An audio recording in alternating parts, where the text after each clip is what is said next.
Did you know that anxiety can be a symptom of PMS? Symptoms of anxiety are, unfortunately becoming much more common in these, modern day lives that we live. But, you may notice that your symptoms become worse at certain times of the month. So if your anxiety shows up or gets worse in the days or week or two even before your period, your hormone imbalance could be part of what's going on for you. So let's have a look at the factors that could be making things worse and what can be done to help. So first, let's look at symptoms that, 1 to 2 weeks prior to your period, so your luteal phase or your inner autumn. If you tend to experience anxiety, a week or two before your period is due to appear, this could be a result of the falling estrogen levels. So estrogen helps to keep us feeling physically fit, it supports our mental clarity. And so once those levels start to drop, we can become more vulnerable to those anxious thoughts. And on the other hand, though, during this time of the month, our progesterone is rising, and progesterone has a calming effect and may help to overcome the changes in estrogen and keep those nervous feelings at bay. So if progesterone levels are lower than they need to be, that can add to anxiety too. Generally, the week before our period is when we become most vulnerable to changes in mood. At this point, estrogen continues to drop off and progesterone follows suit and decreases as well. So those confident boosting elements of estrogen are lost, as well as the calming influence of progesterone, which can leave us feeling kind of, jittery and more stressed than usual. Generally, once your bleed comes, while you might be more tired or in pain in many cases, things are generally on the up during this time in terms of mood for most women.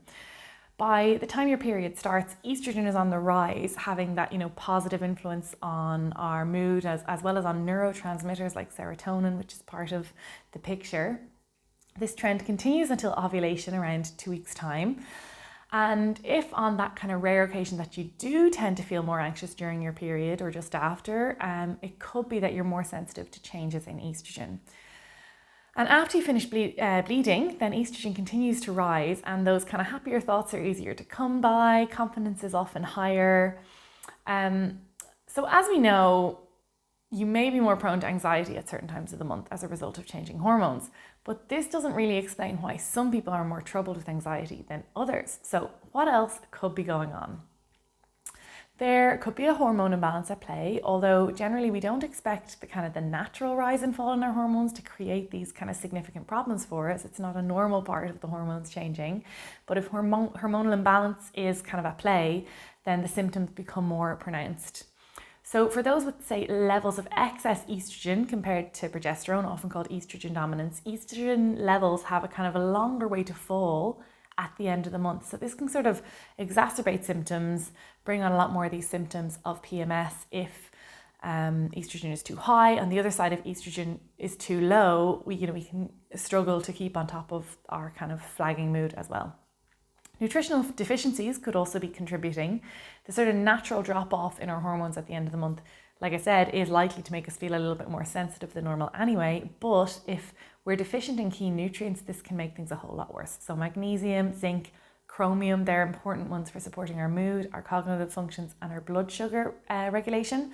So if our stores are depleted, we kind of can feel more anxious than normal. Some lifestyle habits that could be having an effect, nutrient status is part of that with food and things like that. But other kind of, bad habits, for want of a better word, could be sort of that cherry on top.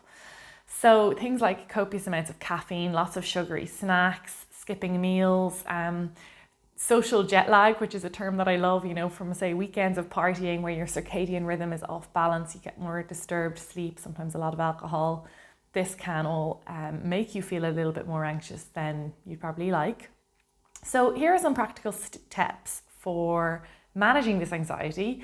If you're an easily stressed or anxious person anyway, then, you can bet that these feelings often surface around the time of our period when we're most vulnerable. So working on those lifestyle habits that could be kind of adding to the stress, such as excess sugar or caffeine or late nights, this could really help. You can try including some gentle exercise in the days before your period as well. That can obviously help support your mood, but can also help manage cramps too, and just help to do a lot of things, balance blood sugars and everything. If you're looking for a herbal remedy to work with at this time, Avena sativa is a lovely herb that can help to soothe these symptoms, the kind of mild stress or anxiety that you might be feeling. Or if your periods are irregular, or maybe they're heavier than usual, or you've just got a lot of different PMS symptoms, First of all, if you're on the pill or kind of any other form of contraceptive, hormonal contraceptive, definitely worth talking to your doctor to see what the best option is for you. You know, there are often different options with different ratios of hormones, as well as non-hormonal options like, you know, the copper IUD, fertility awareness methods. So it is worth it exploring these depending on your symptoms. Tracking your symptoms and your cycle is also really important. That kind of helps you give you a better idea of how your hormones might be contributing. And if you're not taking hormonal birth control and you do have other symptoms of PMS, you could also try Agnus castus, which is a traditional herbal remedy that helps to ease some of the more kind of typical PMS symptoms like bloating and cramping and irritability too. So if you have any questions, please let me know. And if you found this helpful, please share it with anyone who might benefit from it as well.